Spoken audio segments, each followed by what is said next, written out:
Started watching this show on Netflix called Death by Lightning. I don't know if you guys have heard of this, but it's about James Garfield and the man who would ultimately kill him in Talking about James Garfield, 1880s. that's the president who hated lasagna and Mondays.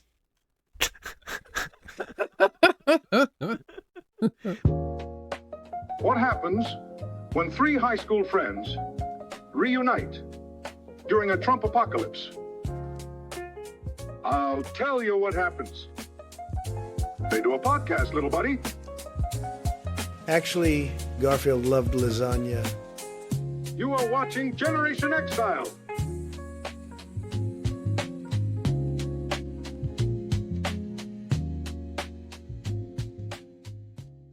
Hey, speaking of diabetic treats, how is your GLP journey going?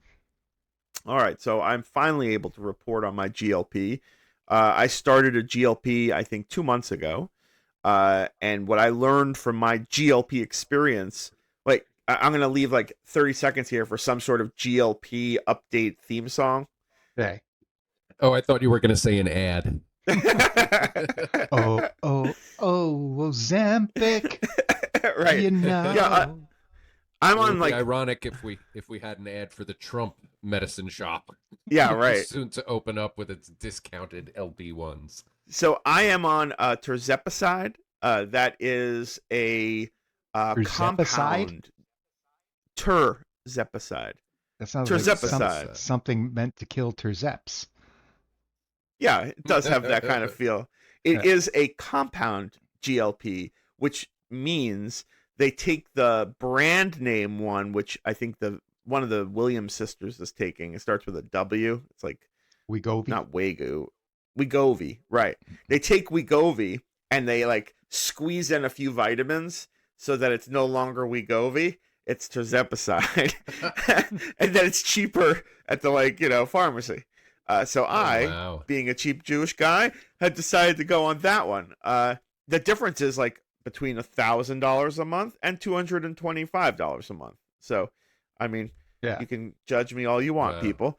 But Well, as long as those bonus vitamins don't make you like grow a third oh no, finger out of your eye or anything weird. Wait, I do you assume have- someone- do you already Good have deal. 2 fingers out of your eye? I assume someone tested this out. I'm just hoping they did.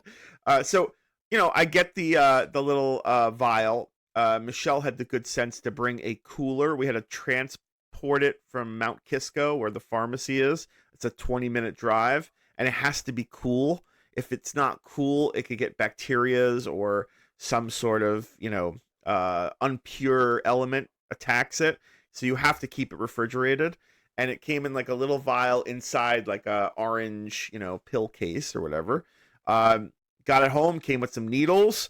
I was a little nervous before the first prick, but Did it feel like you were driving home with like a kidney or some kind of weirdly precious cargo that had to be time sensitive and temperature handled? it did for a minute, but then we stopped off and had Thai food and had like a little conversation in the parking lot. Do you think this will be okay for like 25 minutes? So we were in such a rush. But yeah, I take it on Tuesday mornings, and I like to go belly. You could do thigh, belly, ass, a whole bunch of different places. But I usually will alternate between the right side of my belly button and then the left side. You're supposed to like mix it up. Yeah. It has different potency depending where you prick yourself.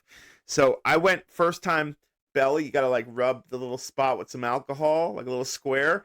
Then you stick the needle in the little vial and turn it upside down and fill it. I'm sorry, you have to wipe the top of. This is the dumbest thing. You have to wipe the top of the vial with that same or different square of alcohol, even though it's touched nothing. It was in the pill case. It never came in contact with another thing, just a needle, but that's what they tell you to do. So you stick it, It's going to be like flip it. 2 months and those rules will go out the window for you. And then I'm just using paper towel or dish rag. Yeah, no, I remember like the rigmarole we used to do before giving the kids insulin, and then like 6 months into it, I was like, I don't know, there's like a rusty needle in the garbage. Just use that one. Yeah, reuse. So you stick the needle in, you flip it upside down, and you like extend it, you fill it, And then into the belly, no feeling. For anyone who's like a needle phobe or, you know, worried about that component, this is nothing. It's like a very skinny needle. I used to do the A1C test in my finger, which is a more sensitive, you know, spot. That hurt. Like that was like a pinch. Yeah. This is a nothing. You don't feel nothing. So I stick myself. I started with 2.5 milligrams. And this is a lesson I learned, which I'm now going to share with anyone thinking about a GLP. There are dosages of this that do not work on your body type or you, depending on you. And they know that, and yet they need to titrate you upward on this GLP-1. So it's very often that the first month that you're taking this, you experience no change at all, which is very defeating. A, because you paid money for the month. Did they not explain the titration process? No, no one gave me that in advance, that little seminar. So then I had to get a doctor meeting, you know, by telemedicine and say, hey, it didn't work. This was after the first month. I was still fat. I was like, gosh, I'm like immune to Ozempic. What am I going to do? But she was like, oh, we just need to double the dose. Then I doubled it to 5 milligrams on my second month. So now month 2 is just lapsed as of like tomorrow or Tuesday. I lost 12 pounds. So I know you can't really see because I'm just less fat. But 12 pounds is a sizable drop for a month. It certainly is. And if the trend continues for month 3, I will stay at this dose. If it sort of plateaus, I will increase to a higher dose. I think there's like a certain max out that you can't go higher than, but I'm not near that. Yeah. And I didn't feel any side effects. You know, I drink like 24 milliliters of water. I do 2 of those. Just like as soon as I start work in the mornings at like 10 after I've had all my coffee, which is also liquid, that's when I just sort of slow sip. Do you mean 24 ounces? What did I say? Yeah, I was going to say 24 milliliters. It's a little. Yeah, It's not I'm sorry. It's like that much. 24 ounces. Yeah. My math skills suck. 24 ounces of water, which, you know, if you're not a water drinker, that's kind of a pain. But I like drinking water, so for me, it's no biggie. I love water. Except it's when it gets cold, it's a little hard to deal with cold water. So I like to room temp it. But yeah, I'm hydrating. That stops. Some of it here and now. It's wonderful. But you're putting like stuff in it to make it go down, right? Yeah, sun-kissed orange powder. Makes it taste delicious. You're not even going Crystal Light, like sugar-free. You're just like, sugar the fuck out of me. No, there's no sugar in it. Oh, this is the stuff I showed you guys. Oh, yeah. I love that That's stuff. right. Way back when. That stuff was the good stuff. Yeah, I haven't been able I did, replicate. however, I did just recently discover there's actually about 40 milligrams of caffeine in each packet. I did not know about that. I did not know that. It's really weird. I can't imagine why that's happening. Stayed up all night reading the label on the thing. So I've been trying to eliminate caffeine from my diet, and I've been thinking I've been doing so well. Right. And I've been slugging these back, and I'm like, wow, I really don't miss it. Have you given it to someone who doesn't drink caffeine and like poisoned them unknowingly? Just aside from you guys, no. A quick side. You're the only one I've fobbed it off on. A quick side story. On Passover, we eat this. I've mentioned it before. Haroset, which is like wine, apples, and walnuts.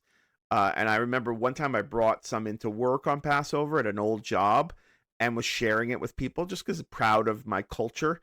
And I shared it with a guy who was a recovering alcoholic, completely unbeknownst to me and never told him. So. I feel guilt about that still, even though this was like 20 years ago. But you just reminded me of that story with your sun-kissed caffeine poisonings. But yeah. Oh, you're an opioid survivor? Take a little fentanyl here. I got something for you. Right. Yeah. Just take this pill. It goes good with matzah. So I'm on month 3 is starting on Tuesday. And I'll let you guys know how it goes from there. But so far, so good. I mean, well, that's super exciting. 12 pounds in a month is tremendous. I mean, You don't need to be great at math to figure out that you're going to get skinny at that rate before too long. Yeah. I mean, a plateau will be the only obstacle. If, like, you know, all of a sudden every day for a week or two the scale's not budging, then it might require more GLP-1. Yeah. But it sounds like you're still on the low end of dosage, and, you know, there's room to amp that up to hit your target. Amazing. I am finding some shirts that I haven't been able to fit in for some time that are fitting nicely now. Nice. So that's encouraging. It's so awesome that Trump's been thoughtful enough about how you, Jeremy, and so many Americans need these GLP-1 drugs. Did I miss some GLP Trump news? What? Well, I guess. All right. No, didn't he? He claimed victory over, settling with insurance companies to lower their prices on these drugs. Companies like Novo Nordisk, which is not U.S. based, and I think one other. Eli Lilly. I'm not even sure which, but you might have heard of. So that was his big contribution to healthcare. Nice. Meanwhile, you know, SNAP benefits go away, and all the other crazy shit that's going on. People potentially losing their health care or paying multiples what they used to pay to keep their insurance coverage going. He had like a big health what would you call this, conference in the Oval just like 2 days ago, Dave, that made bigger headlines for what happened during it than what the subject matter was. I saw the guy passed out thing. Yeah, that was that. There's an amazing photo of Trump not giving a fuck what was going on behind him. Yeah. Well, the only thing worse than Trump not giving a fuck in an almost sociopathic way was JFK Jr. bolting out of the scene. You mean RFK Jr.? He was standing. Oh, I'm sorry. What did I say? JFK Jr. The dead JFK Jr. No, he's secretly our vice president. He just bolted out of the scene, and SNL actually did a bit about that on their cold open. Yeah, which was pretty damn funny. Was there any explanation? Did he offer any explanation why he ran out of the room? Is he squeamish around health things? No, we have not got that yet. I think he was afraid someone might try to give him a vaccine in the heat of the moment, so he just had to get the hell out of there. Maybe he went to get like an autism Narcan or something. Trump stood still without reacting as the guy collapsed behind them. Which was also weird. Well, did you see that picture that I'm talking about? Let me see. Yeah, there's a guy in the back with his feet in the air, and Trump's just sort of standing there like he shit himself. Well, there's one where he's like looking at it, but there's another one where he's just standing at his desk facing away from it. Yeah, that's what I'm talking about. Like he just shit himself. Right. I've been having fun with it on AI Funnies as well, by the way. The collapsing, I think I included in a scene in the most recent Grifters. I had like everyone collapsing behind him as he was sort of blaming Tylenol. But there was something I wanted to... Oh, yeah. You know how we like to kind of fuck with Grok or ChatGPT sometimes? Yeah. I found like a new hobby, which is catching Grok in a lie. Because the new Grok is like super tweaked to be as right-wing, like douchey as possible. And that like it's hard for it to maintain its like honesty principle because it's like based on lies. So I asked Grok today, I said, here, let me just go to it, the string. Hey, Grok, how long were Donald Trump... Oh, first off, I should preface it with this. Grok described it as intermittent eye closures. Washington Post said that he was asleep for 20 minutes, like on and off for 20 minutes. Intermittent eye closure sounds like a fancy word for blinking. It does, right?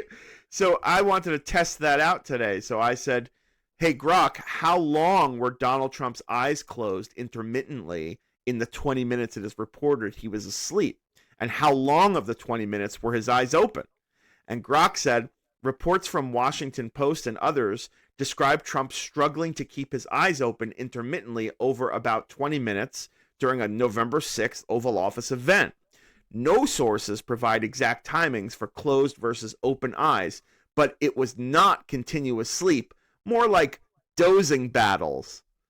And that's like automatically I knew I had caught Grok in like something he should not have said, because a dozing battle is far worse than intermittent eye closings, because it's sort of admitting that he was sleeping. Like, what does dozing mean? There's no other alternate definition for dozing. So like, as soon as I got that, I was like, yeah, baby. So I was like, do you think President Trump would appreciate you calling it dozing battles, or would he insist he was awake the whole time? What do dozing battles during an important meeting on health in the Oval with experts giving speeches say about Trump's fitness to do the job? And then that's where Grok starts like spiraling and, you know, pulling shit out of his ass. But he says, compute.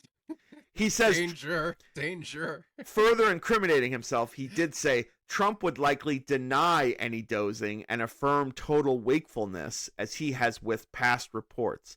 So not only did Grok call it a dozing battle, but he also claimed that Trump would deny the reality of what was happening. So I just like retweeted Grok with like an accusatory note, which was, news: Grok describes Donald Trump's inability to keep his eyes open during the health meeting as dozing battles, then suggests Trump would deny this description. Elon Musk, and I tagged him, might need to retool Croc, I call him Croc, as he is coming off anti-Trump again. And I retweeted the thread. So that was my most recent proving of Grok's inadequacies. You gotten banned from Twitter yet? I haven't. There's something funky going on with the payment. I make like $15 like a month from Twitter, something stupid like that. But like, they didn't pay me since, you know, October 11th, and I think they retooled their payment plan, so it might be that, not retribution.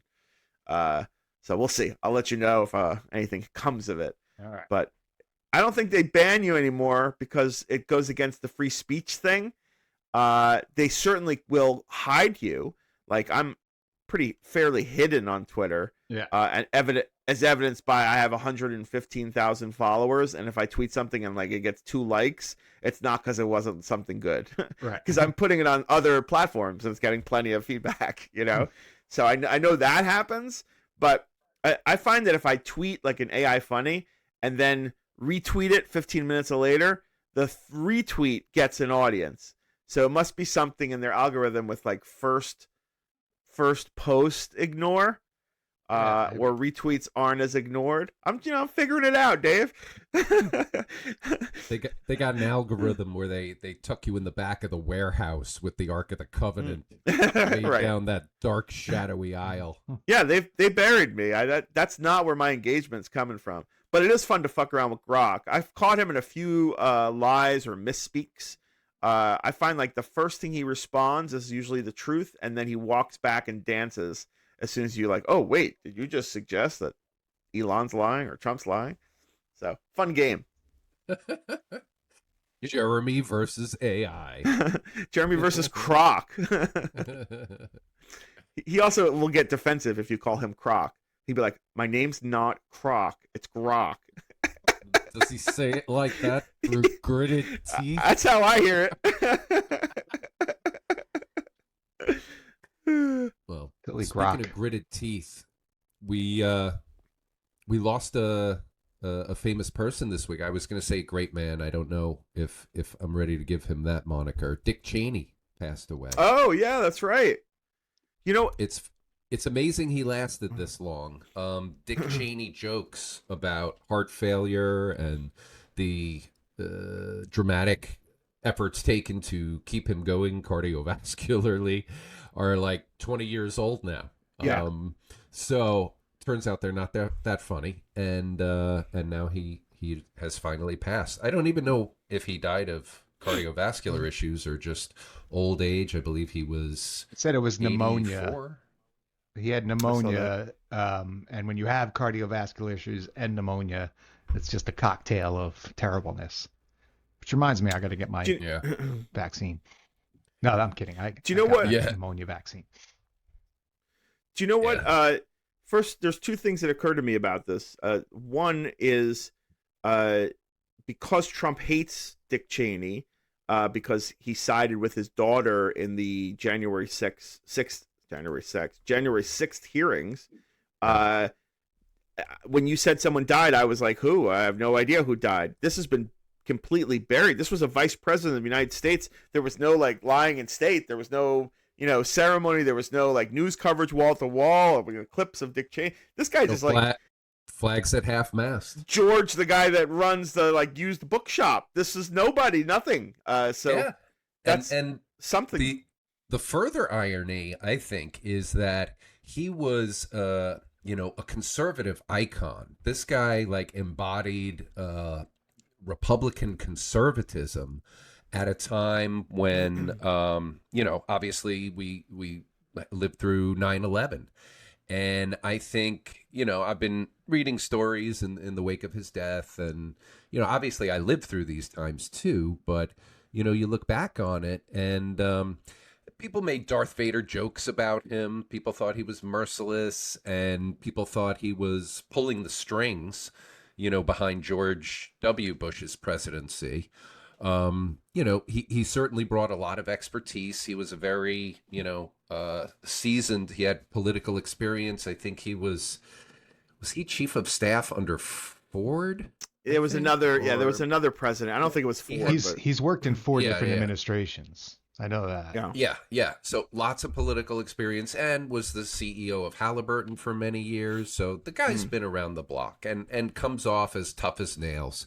And this is what kills me, is that this is what conservatism used to mean, is that you're very hawkish. You're quick to find military solutions to, foreign problems and advancing U.S. objectives overseas. That's what conservatism used to mean. Is that you were hawkish and that you were fiscally conservative. Like, yeah, you're fine spending on military, but, not so much on social programs. And it's just, when you think about the brand of conservatism we're dealing with today, it's nothing like that. Yeah. There are no principles. It's not conservatism. It's Trumpism, right? Yeah. Well, they're certainly not small government Republicans anymore. They want to stick their nose in everything. So. Yeah. No, and the big beautiful bill with the amount of money in there as permanent tax cuts to the very richest top earners in the country. This is what you get. That's not conservative. Conservative is, having taxes match what you're spending. Money in, money out. Like we all have to manage. In all fairness, Cheney was vice president when they passed a tax cut that did exactly what Trump's tax cut did, which was reward the wealthy, and not. I guess the lower income didn't get penalized the way they do with Trump's tax cuts, but. And I guess there are similarities to some extent of business first philosophy, or when it was Bush versus Gore in the election, like the CEO presidency is what people were talking about. That we're going to have government become efficient, streamlined, and cost effective, like we demand from our businesses and our commerce. P.S. that didn't happen because we ended up spending $1 trillion for a war in Iraq, largely due to Dick Cheney's pushing. Yeah. His interpretation of the intelligence as it was coming in, which I think is widely accepted now as being erroneous. Right. Subjective, or I guess seeing the reality that you want to see. Shit, we lost Dave. Yeah. No, we need Dave back. I just think that the contrast, and of course, Dick Cheney was so vocal, was so alone in his vocal opposition of Trump and Trumpism. It was like, where are all the other conservative Republicans or people that thought, maybe Bush and Cheney did a better job as Republican leaders than Trump and his ship of fools. There's one memory I have of Dick Cheney that made me like him, and that was the vice presidential debate. I think it was with Senator Joe Lieberman. So the presidential debates were like a lot of like crowing and cucking and clucking and trying to like gotchas and all that. And this one was like almost like a PBS segment. It was two guys sitting at a table chatting about policies. and like you could like come away with it with like not just like talking points, but like an in-depth conversation that showed you, oh, these guys know what the hell they're talking about. Do you remember that at all? It was like I do, and if memory serves, that was like a surprisly amicable yes, they liked venue. each other.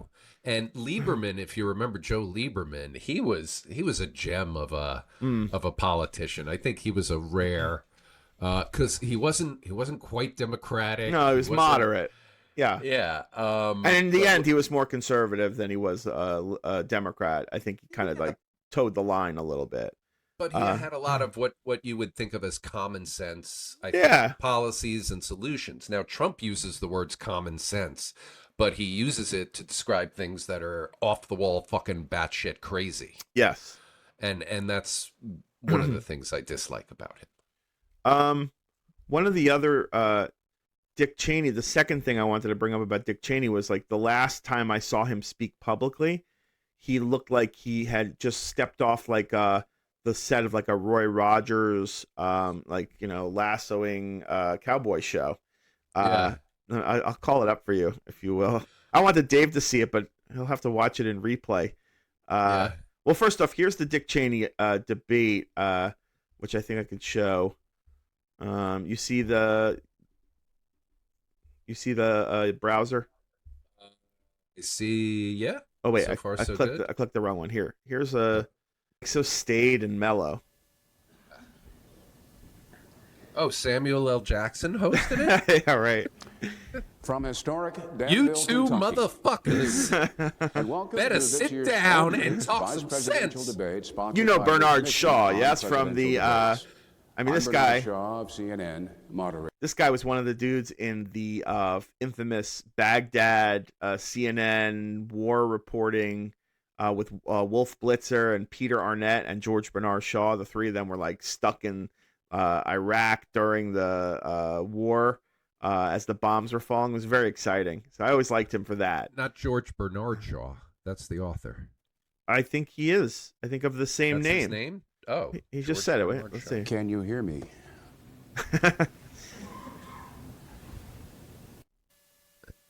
It's so mellow. This must be the raw Speak for feed. more Here, and community leaders state. trying to find his name ID. Here we go. Are you ready, Mike? Yeah, I'm ready. Here it comes. Right now. Cheney's picking his nose. I think it's George Bernard Shaw. I think the same name. From historic Danville, Kentucky. Good evening, and welcome to this year's only vice presidential debate sponsored by the Commission on Presidential Debates. I'm Bernard Shaw of CNN, moderator. Bernard Shaw. One second. Oh yeah, the last time I saw Dick Cheney alive was this video. You want to see? I'll just pop him up again.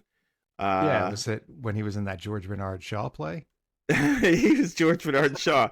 This is the last. Yeah, it's like he's out of Roy Rogers. 6-year history. There has never been an individual who is a greater threat to our republic than Donald Trump. He tried to steal the last election using lies and violence to keep himself in power after the voters had rejected him.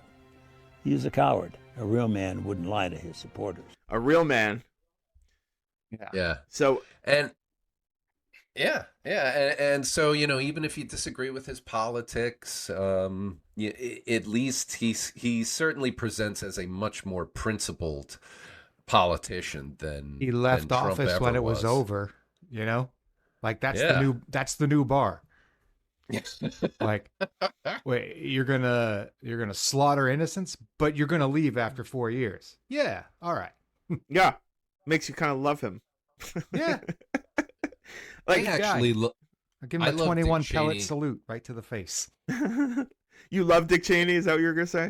No, I said I don't love him, but I was going to say one of the things I love about him is, which I actually copied his style and have been doing this ever since, is his wave. He has a very distinct wave when he's waving to the public. Yeah, what does it look like? He kind of like keeps his wrist fixed here. Yeah. But he just jerks his hand from left to right. Yeah. Like this. And it's very unnatural and insincere, believe it or not. I don't know if you guys wave or how you wave, but, you know, I was observing I do the Tim it, Walz. Well, that's good. A little spastic, but good. Are you sure it wasn't a hunting maneuver to lure out turkeys? Gobble gobble.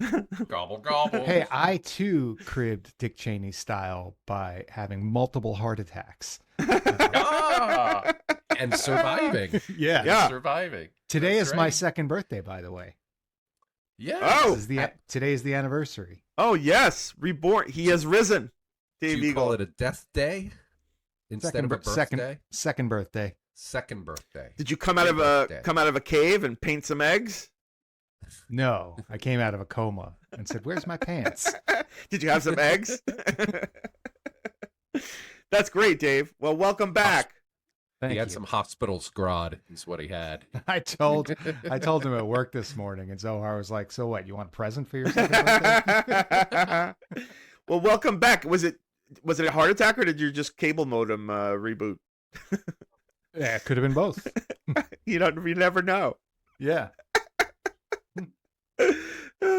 Well, that's awesome. I remember, you and I were in touch when this was going on, when you had your death day. Yeah. So I do remember this. I was very worried, and the just remarkable to be still here with us after having an incident, a medical incident like that. That's like almost magic.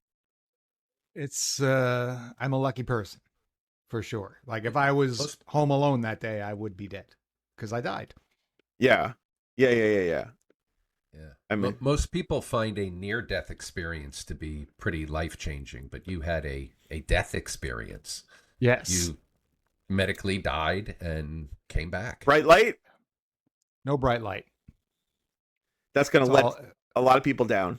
So you know what? My brother's wife, my sister-in-law, is a doctor. She's in palliative care, and she's worked with a lot of seniors on their way out. Sure. And some of them don't make it all the way out before coming back. And she's always fascinated to hear these stories about bright lights, and like she's got like a real researcher's brain for this, and she's like cataloging it all. And literally, like, I was like they just pulled the intubation tube out of my throat. She's like, "Did you see a white light?" I was You're like, "No." get the fuck out of here. I'm recovering. Yeah.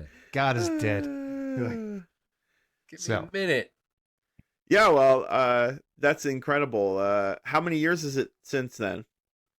6. It's just amazing. It's amazing. I remember, Not coincidentally, it's also been 6 years since my last cigarette. that's not coincidentally. Yeah. I remember a tagline under your name that said, Dave Eagle, born 1973, died 2019, still going strong. Yes. I remember that post death day, you got into like great physical shape. You were as slender as you've ever been. Yeah, I wouldn't say that was great physical shape so much as I dropped 27 pounds being in the hospital for 2.5 weeks. Because that sure beats the GLP I'm taking. Yeah. Well, I've put some of it back on. Okay. Oh, that's all right. Well, you know what? It was funny when I got out of the hospital. I remember thinking like, "Oh my God, I look great. I lost so much weight," But if I look at pictures of myself now from around that time, I did not look great. I looked like Death's door. Like a watermelon on a toothpick. I had this giant head on this like skinny little body. You're like Rick and Morty character. Yeah. Anyway, let's get back to that Kraft cheese powder dusted half-wit sitting at the Resolute desk in a pool of his own executive diarrhea. God, this timeline is stupid AF. I had something crazy happen to me I wanted to tell you guys about. I mean, it wasn't that crazy, but so I'm commuting to work, and I'm driving on the expressway westbound, and I get off at my exit, and I'm coming up to the light. I'm pulling up, and there's, a bunch of cars. There are like 5 lanes at this intersection. So, two are left turning, 2 are straight, and 2 are right turning. And there's some overlap. I know that adds up to 6. So I always take a right here. And there's up ahead, there's some cars at the light. And then there's a car that's like stuck between both lanes and stopped. It looks like it was trying to get into the left of the two most right lanes, and that she, gave up halfway or something. So the light turns green, and this car isn't moving. So me and all the people behind the lane are pretty cranky about this.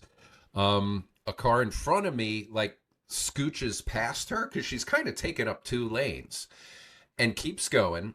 I scoot up past her, and I look into the car, and I don't see anyone in there. And then upon closer inspection, I do see a woman who is apparently passed out in the front seat and lying in the passenger seat, like with her torso's in the passenger seat.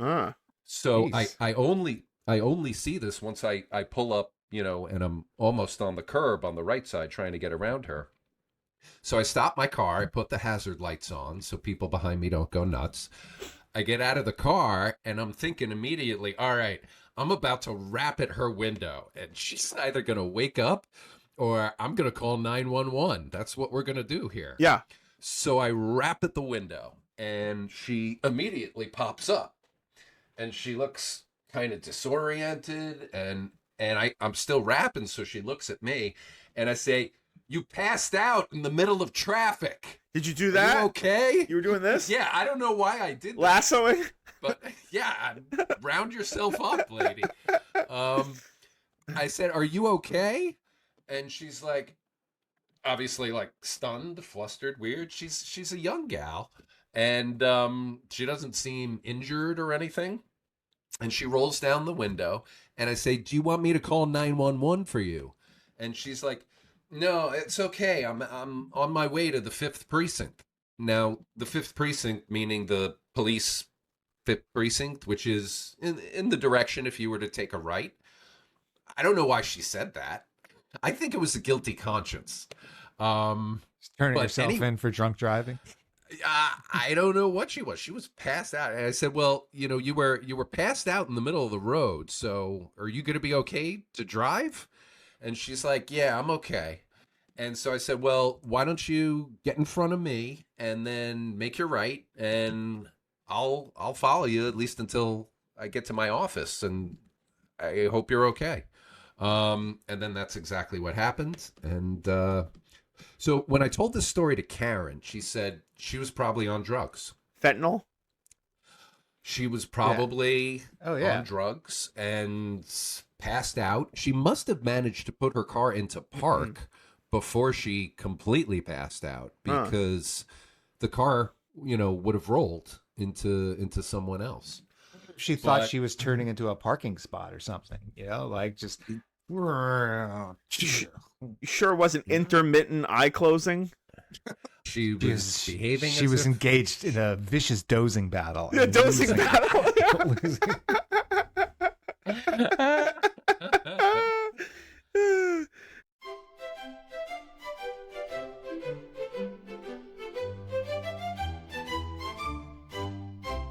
Hey, how you guys making out with the longest U.S. government shutdown in history?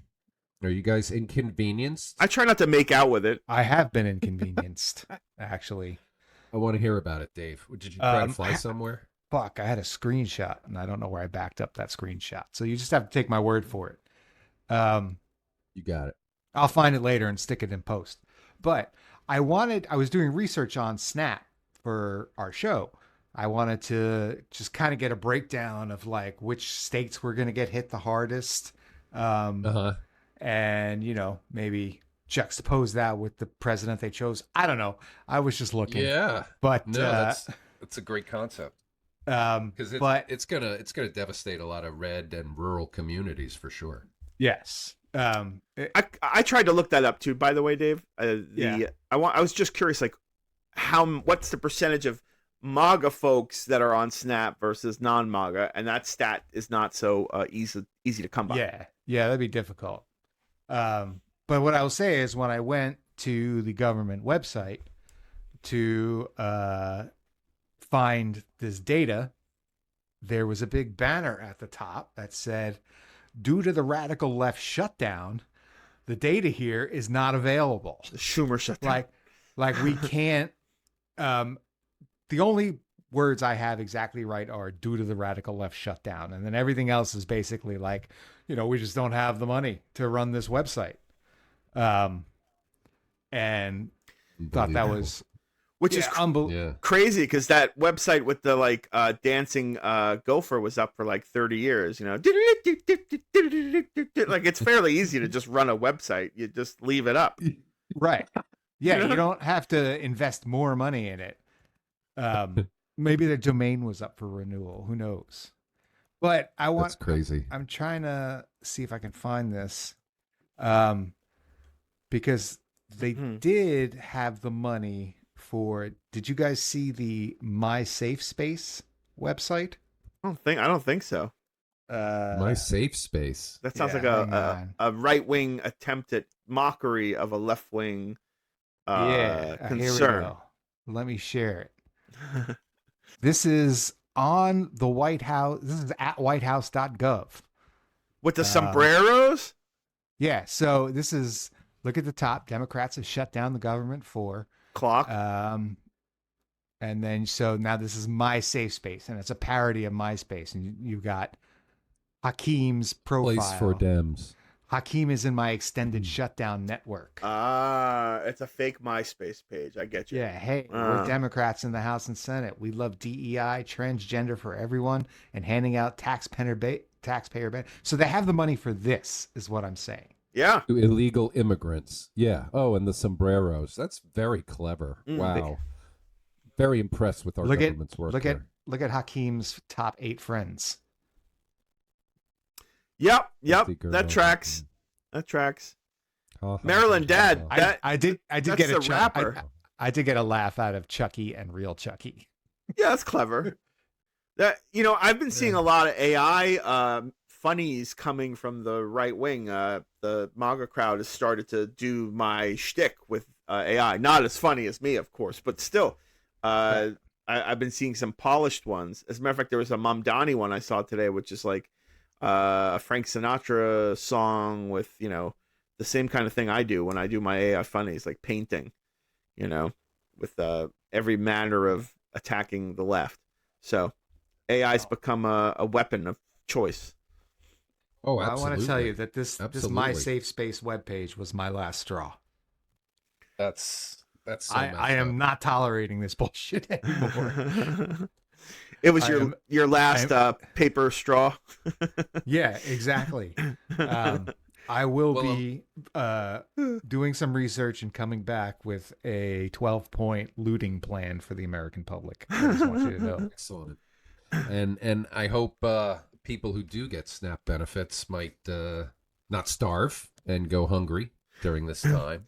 Yeah. I think this week's Dick Move of the Week, which we have to revive. Dave, because you made that awesome graphic.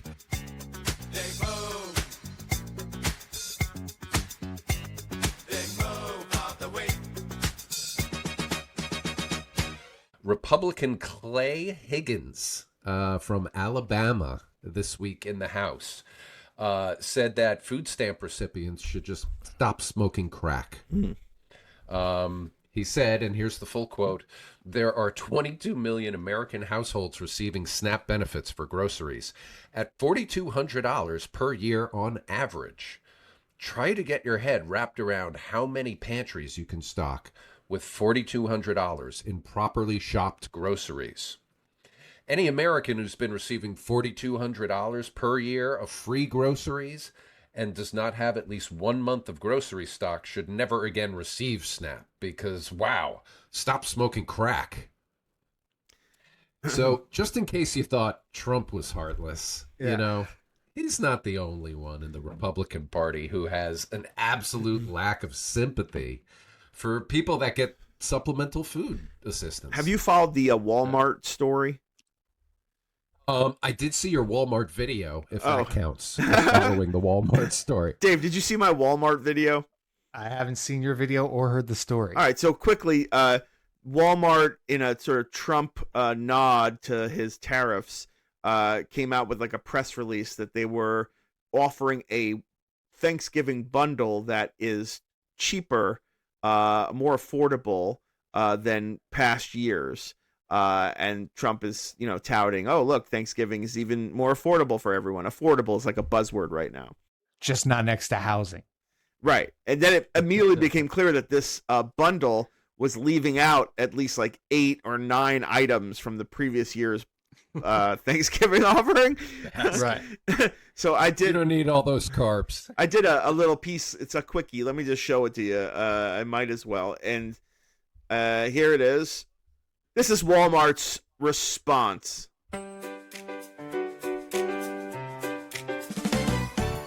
This Thanksgiving, make it a Walmart Thanksgiving. With the help of President Trump, we have created the perfect dinner bundle for you and your whole family.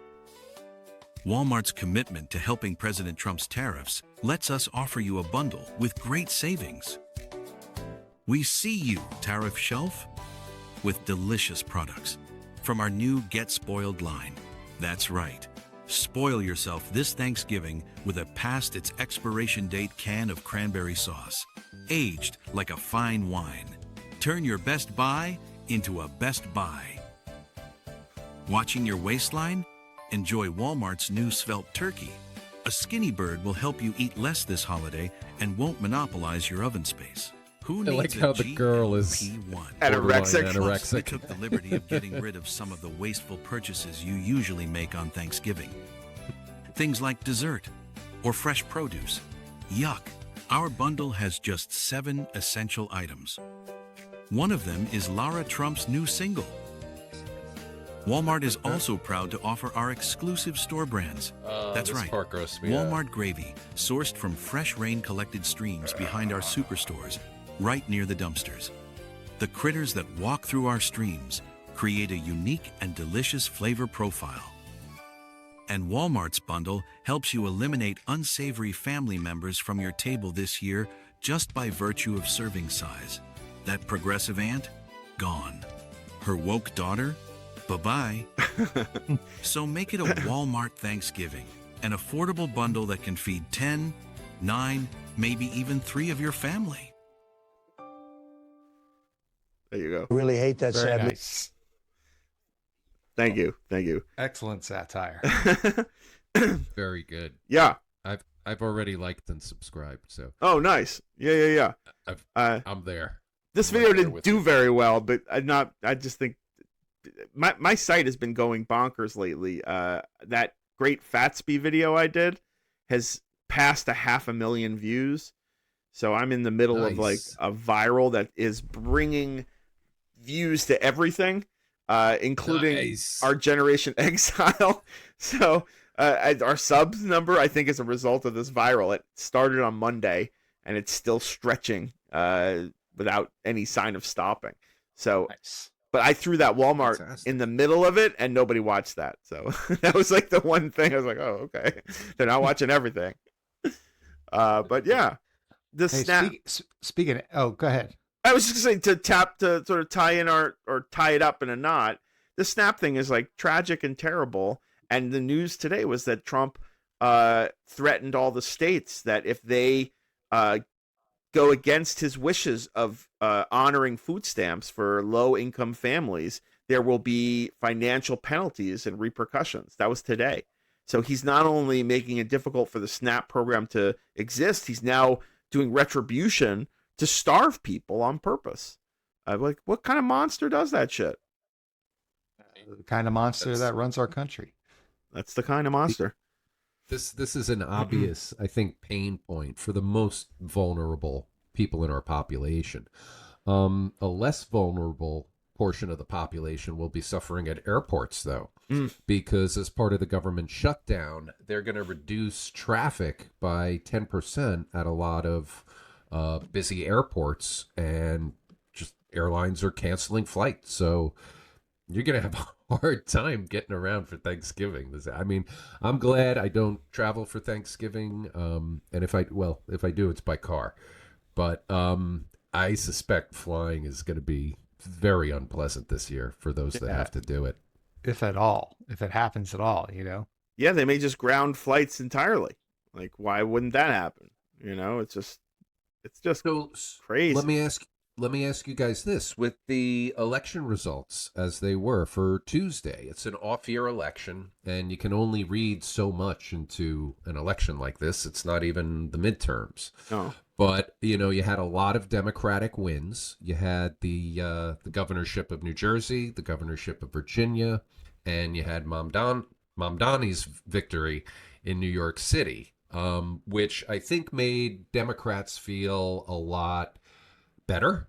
Like, the Prop oh 50 my gosh, thing too, right? That pass. Yes. Prop 50 in California. Who can tell us what that's about? I can. The redistricting and gerrymandering that you've heard in like Texas and other states. This is like California's answer to it. It's like fight fire with fire. It gives California's government the ability to legally add or redistrict areas. It's something that like there was a lot of anger at from, let's say, moderate voices. Arnold Schwarzenegger, the former governor, came out angry that they were trying to do this. There are liberal voices who said, what are we doing? But I heard Gavin Newsom on some talk show today say, like, what did Democrats expect us to just like make a strongly worded letter that says we don't like that you're redistricting in Texas and do nothing? He's going to keep the same amount of seats to Dems as Republicans, so we don't just give the farm away and like take it on the chin like we usually do. Yeah, I mean, I think it's part of what's marshaling support for Gavin Newsom as one of a very small number of people who seem to be willing to put up a fight against Donald Trump, right? Well, and understanding how to fight, yeah, not relying on like the same old shit, right? Yeah, not getting results like Chuck Schumer is getting. Caving into a vote the first time around, letting them have their budget, and then, second time around, really not being strong. Yeah, we need a fighter at this point. I was talking to some people at a dinner party about Gavin Newsom recently. And was this last night? It wasn't. It was prior to that. This is the Andalusian place. It was after Andalusian and before the Tapa, so somewhere in the middle. Jesus Christ, you could have a lot of dinner parties, man. Yeah, for a guy in a GOP, I'm eating well. But like, I was talking about how he wasn't my first choice, and the person I was talking to was expressing concern that but he's like Californian, like that's going to be a hard sell for the country because of all the baggage that comes with his state, which is the homeless crisis and the fires and the response to a lot of the sort of like liberal stuff that the right wing will have a party with. And I said, just remember this: nothing matters anymore. Like, if Donald Trump like raped people, Donald Trump shoots people with missiles and boats and other parts of the world. Donald Trump, like, think of all the things he's doing that are illegal or just like crazy. There's no precedent for it. Like, what does it matter if like any candidate, Gavin Newsom or anyone, has like a laundry list of things that were like, oh my God, he was bad on homelessness or he was bad. Like, nothing matters. Right. What would have been the reaction if Barack Obama had torn down the East Wing of the White House? How do you think the country and the world would have reacted had he unilaterally, without going through proper chat? He would be eviscerated for failure to follow the rules. I mean, he was for stupid things like wearing a tan suit. He would probably get that was a dumb suit. Let's be real. But yeah, you're right. We've talked about hypocrisy before on this show. It's sort of like, it doesn't matter what you've done, what you've said at all anymore. It's just someone who fights. Like, we need to see some fight. And it's because everything's at stake. I mean, not to like be dramatic, but it feels like if we don't win back control of this country, we'll have like President King Eric Trump in 5 years. It will just be some like Kim Jong dynasty of assholes that don't care about the poor, don't care about foreign relations, bring more Nazi stuff into the mainstream. Like, we're thick with Nazis right now. This is like crazy times.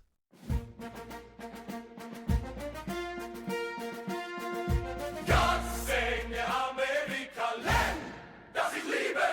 Steh ihr bei und leite sie durch die Nacht mit einem Licht von oben, von den Bergen zu den Prärien, zu den schäumenden Ozeanen. Gott segne Amerika, meine Heimat.